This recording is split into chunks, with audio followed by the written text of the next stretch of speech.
Guys, may share nga pala ako sa inyo. Kung kayo yung may kotse o kaya motor tapos naghahanap ka ng extra income pagkatapos ng full-time work mo, pakinggan mo tong sasabihin ko sa inyo. Sa panahon kasi ngayon, ang hirap lang umasa sa isang income lang. Kahit na alam mo yon, kahit na may full-time job ka, minsan kulang pa rin talaga. Kaya marami sa atin naghahanap ng sideline or extra hustle.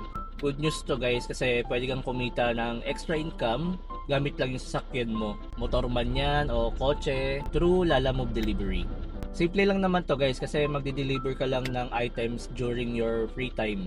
Pwedeng habang pauwi ka galing sa full-time work mo, sa day off mo, or kahit kailan, kung kailan mo trip bumiyahe. Ang estimated earnings dito pwede kang kumita ng 500 pesos every item sa madi-deliver mo. Tapos depende pa siya sa layo at saka kung ano yung bookings. Ibig sabihin lang nun, kung marami ka makukuhang deliveries sa isang araw, solid na extra income yan guys. Tsaka ito pa guys, hindi lang kita yung meron ka dito.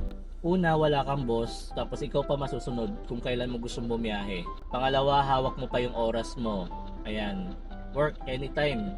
Bumiyahe ka kahit anong oras. Pangatlo, pipili ka lang ng booking based sa location, based na rin sa presyo. Pangapat, may fuel discount pa. Panglima, may vehicle maintenance benefits pa, 'di ba? At pang-ani, meron pang mga perks bilang isang delivery rider or delivery partner. Perfect to guys para sa mga empleyado, sa mga riders, o kahit sino na gustong dagdagan yung monthly income nila nang hindi umaalis sa full-time work mo. May full-time work ka na, may extra income ka pa, 'di ba?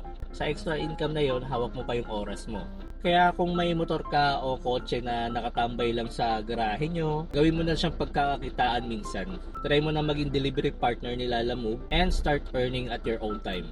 Ride safe palagi and grind lang ng grind. Tara, sabay-sabay tayong kumita. Let's go!